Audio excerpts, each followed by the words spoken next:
yang batangan ini seberapa banyak. Tapi kita akan dalami nanti karena kami pada saat ini juga sudah tersambung dengan praktisi logam mulia, ada Pak Ruli Afian yang juga bergabung melalui Zoom. Pak Ruli, selamat pagi.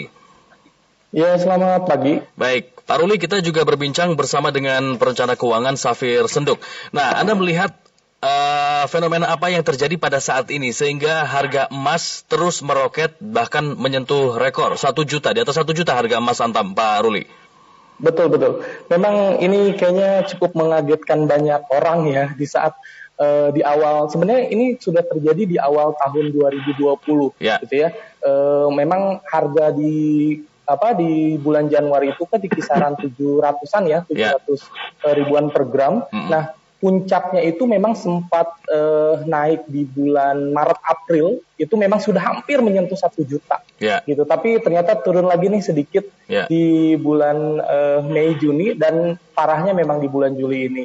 Kalau menurut saya sih memang penyebabnya adalah complicated ya, gitu di kondisi sekarang, di saat memang masyarakat dunia sedang pandemi, pandemi, sehingga ketidakpastian ekonomi juga terlihat jelas lah gitu, sehingga banyak investor-investor yang mengalihkan. Menurut saya sih ini sih yang paling jadi triggernya lah gitu, sehingga harga logam mulia sangat naik drastis. Jadi ada pengalihan investasi dari para investor ke logam mulia karena tadi ketidakpastian dalam sektor ekonomi, perdagangan, sehingga mereka lebih ke sana sih menurut saya. Ya, kemudian apakah dinamika ekonomi yang terjadi di Amerika Serikat, misalnya The Fed dengan kebijakan-kebijakannya, kemudian juga ini kan kabarnya akan ada pertemuan antara The Fed dengan juga pihak-pihak terkait lainnya, stimulus moneter yang ada di Amerika Serikat, mempengaruhi juga dinamika harga emas?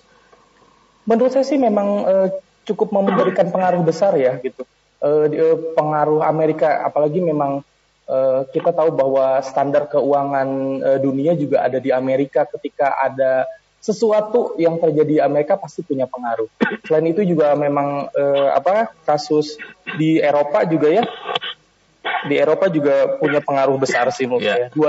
Dua kejadian itu memang sangat mempengaruhi kenaikan logam mulia. Ya, baik. Jadi memang yang namanya emas ini sampai kapanpun akan terus mengalami kenaikan. Cuman berapa kenaikannya, kemudian bagaimana faktor-faktor yang menjadi penentu, ini yang akan berpengaruh nantinya di masa yang akan datang. Nah, prediksinya kenaikan harga emas ini akan berlangsung sampai kapan? Sementara kita juga masih menghadapi ketidakpastian sampai kapan pandemi COVID ini juga akan berlangsung. Betul, memang beberapa pakar sekarang sudah mulai mengeluarkan statement ya gitu. Ada yang memang memprediksi di akhir tahun 2020 ini akan jatuh di harga 2 juta. Bahkan saya juga sempat baca tuh sampai 4 juta per gram. Tapi kalau prediksi saya sih memang di akhir tahun 2020 ini memang akan tembus di 1,5 juta. Sepertinya itu suatu kepastian deh menurut saya. Kalau memang kondisi ekonominya tetap seperti ini ya gitu. Pandemi yang memang masih belum berakhir, perang dagang Amerika-Tiongkok masih berlanjut, India dengan Tiongkok juga masih memanas. Saya pikir ini akan terus memacu harga logam mulia semakin tinggi. Ya, jadi masih ada potensi emas ini masih akan terus naik bahkan sampai ke angka 1,5 per gramnya ya? Prediksi saya sih begitu, melihat kondisi sekarang seperti itu. Baik. Apalagi ya di bulan ini saja kenaikan, kita lihat grafik di Antam ya, dari tanggal 29 Juni sampai hari ini 29 Juli itu kenaikannya itu sudah tembus di 111.000 per gram. Ya. Baik. Pak Safir, melihat harga emas yang sekarang ini sudah meroket tapi masih ada potensi nih ke depan akan mungkin naik lagi, tadi disampaikan oleh Pak Ruli, bahkan prediksinya bisa sampai 1,5 juta per gramnya. Apakah ini saat yang tepat untuk para investor emas yang punya emas-emas batangan untuk siap-siap menjual emasnya, Pak Safir? Di ilmu perencanaan keuangan, kami diajarkan untuk tidak membeli sesuatu karena ramalan harga, ya itu namanya metode namanya timing. Sebagai contoh misalnya gini, nanti kita beli properti karena ramalan saya akan jadi sekian gitu ya. Kita tidak diajar, yang kita diajarkan adalah silakan beli ini untuk berjaga-jaga kalau kondisinya begini atau begitu, seperti itu ya. Jadi kalau Anda tanya kepada saya, apakah ini saat yang tepat melihat perkiraan ramalan harganya, jawabannya adalah saya tidak ingin bertindak karena ramalan, walaupun sebagai manusia biasa sangat wajar sangat wajar kita seperti itu, dan pengalaman menunjukkan bahwa emas itu permintaannya pasti akan meningkat tiap kali ada ketidakpastian. Betul yang dibilang Pak Rudi tadi, sangat betul. Setiap kali ada ketidakpastian pasti meningkat, dan makin parah ketidakpastian pasti meningkat. Bisa ketidakpastian dunia, bisa ketidakpastian politik, segala macam itu pasti akan meningkat, dan sangat wajar ya. Hanya saran saya, belilah emas karena memang emas ini bagus, sangat bagus untuk menghadapi ketidakpastian. Jadi belilah bukan karena ramalan harganya ya, walaupun besar kemungkinan bisa jadi kemungkinan, tapi belilah karena memang emas ini permintaannya selalu naik tiap kali ada ketidakpastian. Jadi kalau Anda tanya apakah ini saat yang tepat untuk beli, jawabannya iya, tapi lebih bukan karena Anda betul-betul ngarepin kenaikan dari perkiraan harga dari para pengamat, tapi lebih karena memang berdasarkan pengalaman selalu naik setiap kali ada ketidakpastian, dan diperkirakan selama vaksin belum ketemu, ini permintaan ini pasti akan meningkat, dan jelas akan mendorong kenaikan harganya. Ya, artinya gini, kapan lagi sih harga emas 1 gramnya 1 juta begitu? Saatnya lepas gitu kan? Atau wait and see dulu sampai nanti akhir tahun misalnya, apakah harganya masih akan terus naik? Kalau saya bilang beli sekarang. Sekali lagi, bukan karena perkiraan harganya akan naik, tidak, tapi karena kalaupun tidak kondisi seperti ini sekalipun, Anda tetap harus beli emas. Untuk apa? Itu dia, karena biasanya emas naik setiap kali ada ketidakpastian. Ya, baik. Kalau Pak Ruli, menurut Anda sekarang saatnya beli atau jual emas? Saya setuju tadi dengan Bapak Safir. Safir. Memang saat ini adalah saatnya buat beli sih. Gitu. Mungkin kita lihat beberapa bulan ke depan trennya seperti apa. Menurut saya dijual bukan pilihan yang terbaik sih saat ini. Baik. Jadi sekarang kan harganya 1 juta untuk Antam, dan tidak ada kemungkinan untuk turun lagi. Jadi pasti akan terus naik atau bagaimana? Kalau koreksi harga mungkin menurut saya memang akan mungkin terjadi di beberapa bulan ke depan. Apalagi tadi misal ada kondisi-kondisi yang memungkinkan kondisi ekonomi semakin stabil, pandemi menurun gitu. Tapi saya masih meyakini bahwa seturun-turunnya harga logam mulia beberapa bulan ke depan itu paling rendah di angka 900 ribuan. Dia tidak akan turun sampai 8 apalagi 700 ribu.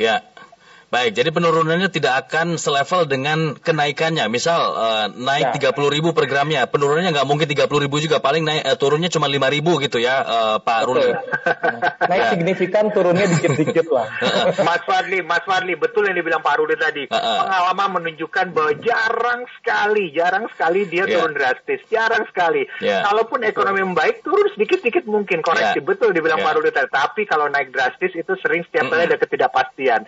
Itu pengalaman seperti itu. Ya, baik. Tapi Pak Safir, di masa pandemi sekarang ini, di masa sulit tidak semua orang pendapatannya stabil. Banyak yang menurun, banyak bahkan yang di PHK juga. Apakah daya beli masyarakat akan emas cukup tinggi? Walaupun harga emas ini menjanjikan nantinya ke depannya.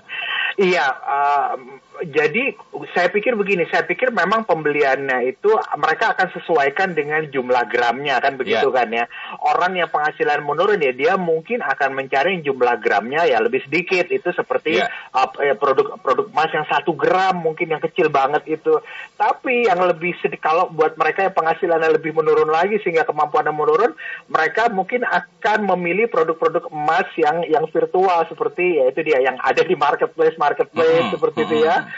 Pastikan mungkin bahwa atau mungkin kalau atau beli emas di Pegadaian yang bisa nyicil 100 ribu gitu. Jadi ada juga tabungan emas di Pegadaian misalnya, di mana pada tabungan emas di Pegadaian itu kita belinya betul-betul kontan, tapi kita tidak bawa pulang fisiknya. Sekali lagi pastikan bahwa saldo tabungan emas kita memang ada underlying emas benerannya di Pegadaian, memang ada pengecekan rutinnya.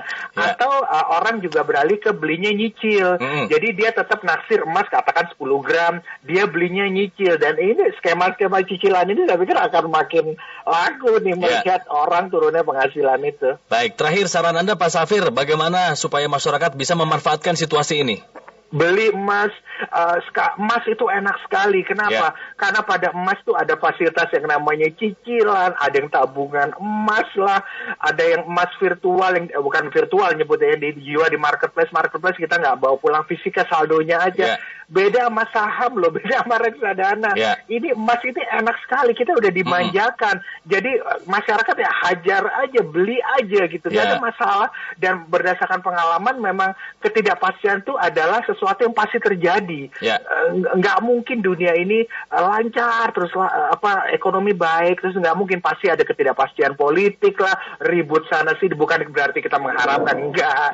Tapi ketidakpastian pasti ada, inflasi pasti ada, dan emas itu sudah enak sekali pembelian atau skema-skema pembeliannya, manfaatkan itu. Itu aja saya pikir. Baik, Pak Ruli, kesimpulannya apakah Anda juga senada dengan Pak Safir?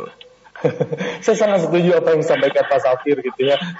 Memang kondisi sekarang memang seperti itu kenyataannya. Bahkan tadi saya sedikit menambahkan bahwa justru di masa pandemi ini, di saat kabarnya penghasilan orang-orang menurun, justru kenaikan jumlah pembelian logam mulia sangat tinggi di masa pandemi. Saya juga selain memang praktisi logam mulia, saya juga memang menjual logam mulia. Justru di bulan Juni-Juli ini peningkatan penjualan yang luar biasa sih menurut saya. Jadi mungkin tadi ya, banyak orang-orang yang sudah mulai sadar sih dengan keuntungan menyimpan logam mulia.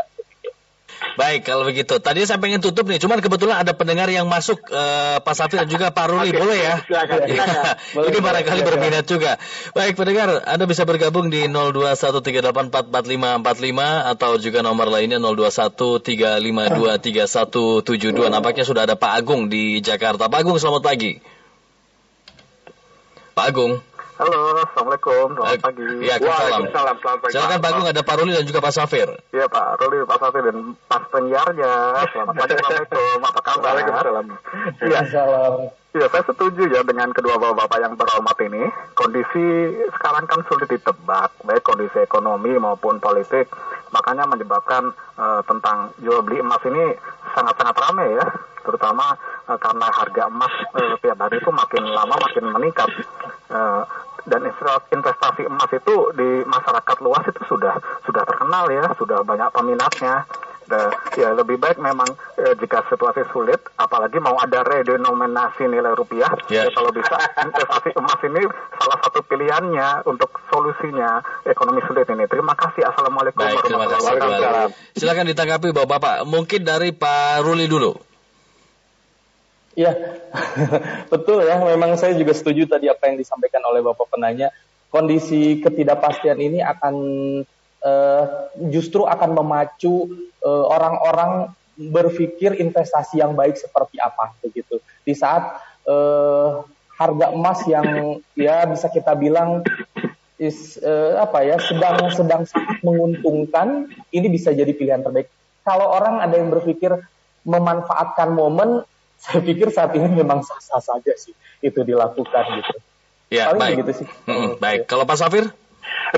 Redenominasi adalah pengurangan jumlah digit pada uang kertas kita. Di mana-mana kalau redenominasi jumlah digit berkurang di uang, harga-harga juga berkurang. Jadi sebetulnya redenominasi nggak apa-apa. Tapi masyarakat kita ini kan panik. Dianggapnya redenominasi ini pasti ketidakpastian. Oh gimana ekonomi kita? Sebenarnya nggak apa-apa. Tapi karena masyarakat mungkin karena ketidaktahuan itu menganggap itu adalah ketidakpastian, maka ini pasti akan mendorong permintaan emas lagi. Aduh. Ya, jadi bakal naik lagi nanti ya. Jadi ya bukan kita memanfaatkan situasi, tapi ini memanfaatkan situasi secara positif kan. Jadi go ahead, beli emas. Karena emas itu bagus sekali untuk menghadapi ketidakpastian, dan ketidakpastian pasti ada aja dalam kapanpun ada, dan versinya macam-macam. Itu aja. Jadi saran saya, go ahead, beli aja. Ya, baik. Ada Pak Arif di Jakarta juga. Beli aja selagi memang dananya cukup ya Pak ya. Betul Pak. Betul Pak. Okay. Ruli, betul. Baik, kita kedatangan tamu lagi, Pak Arif di Jakarta. Pak Arif, selamat pagi. Selamat pagi, Assalamualaikum Pak. Waalaikumsalam. Waalaikumsalam Pak Arif. Gini, saya sebagai seorang muslim itu meyakini apa yang kata Rasulullah ini betul akan terjadi. Suatu saat alat pembayaran sebagai money of account itu yang terjadi nanti adalah bukan lagi uang kertas, tapi kuning dan putih kata Rasulullah, yaitu emas dan perak. Alat pembayaran ini akan terjadi kata Rasulullah. Saya yakin ini akan terjadi karena saya seorang muslim. Terima kasih. Oke, Terima kasih. baik. Ya, jadi katanya akan menuju ke masa di mana uang yang akan lebih berharga bukan uang kertas lagi, tapi logam mulia ya. Ya barangkali Pak Ruli setuju nih. Aduh, berat nih ya. Ya. Baik, Pak Safir, jangan ketawa-ketawa aja, gimana komentar? Terima kasih ya, ini pendapat ya harus kita hargai lah ya. Oke, memang berat. Jadi saya sendiri nggak tahu, saya nggak tahu apa yang akan terjadi tahun depan, 20 tahun lagi saya tidak tahu apa yang akan terjadi. Tapi memang terlepas dari itu semua, memang harus kita akui bahwa uang tunai itu kan ada nilai nominal, ada nilai intrinsik. Intrinsik itu bahan. Katakan uang kertas 100.000, tapi bahannya belum tentu 100.000 loh.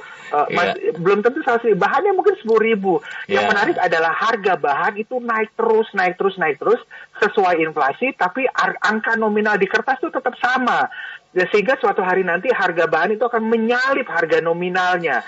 Sementara pada emas, nilai nominal dan nilai intrinsiknya insya Allah sama. Sehingga apa? Ya naik turun ya sama seperti itu. Sekali lagi kita nggak tahu mengenai nasib uang kertas di masa yang akan datang, tapi ini semakin menunjukkan bahwa segala macam investasi yang nilai nominal dan nilai intrinsiknya sama betul-betul harus dipertimbangkan. Itu aja komentar saya. Baik, ini ada pendengar juga nih yang bertanya melalui WA, Pak Jonathan di Tanah Kusir. Jadi yang tepat investasi dengan properti, tanah atau dengan emas?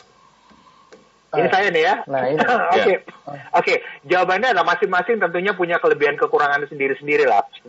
Sekarang gini, kalau kita ingin berinvestasi ke hard asset, ke sesuatu yang bisa dipegang, tapi uangnya terbatas, ya jelas emas lah. Kalau properti kan harganya lumayan mahal. Kemudian Anda harus kalau nggak punya uang, Anda harus kredit dulu. Bedanya adalah properti juga bisa disewa. Properti kan bisa disewakan. Emas, cuma emas nggak bisa disewakan. Tapi tunggu dulu, emas itu bisa digadaikan sebentar. Emas kita bisa gadaikan sebentar, habis itu kita bisa tebus lagi. Jadi mirip-mirip juga dengan disewakan kan begitu ya. Udah gitu gampang jualnya ya kalau emas. Kalau properti agak-agak sulit jualnya, walaupun harganya tetap naik. Properti memang sih semua sales properti bilang di tempat kami properti meningkat benar meningkat. Tapi coba Anda pasang pelang dijual, belum tentu besok gampang terjual kan begitu ya. Tapi sekali lagi semua punya kelebihan kekurangan. Cuma bedanya kalau properti itu Anda bisa nemukan orang yang mau beli, wah itu dahsyat itu. Banyak orang jadi kaya mendadak karena properti seperti itu ya. Tapi sekali lagi semua ada kelebihan kekurangannya. Hanya bedanya adalah kalau pada emas permintaannya cukup tinggi. Tadi satu lagi apa emas properti apalagi satu lagi dia bilang tadi tanah. Mungkin tanah. Sama ya, tanah sama properti. Nah, tanah itu juga punya kelebihan kekurangannya. Sebagian orang mau beli tanah kalau sudah ada bangunan di atasnya, apalagi kalau bangunannya pernah terbukti laku untuk kos-kosan, laku untuk lokasi warung kayak segala macam. Jadi semua ada kelebihan kekurangannya, dan saya pikir emas tetap dapat tempat tersendiri lah.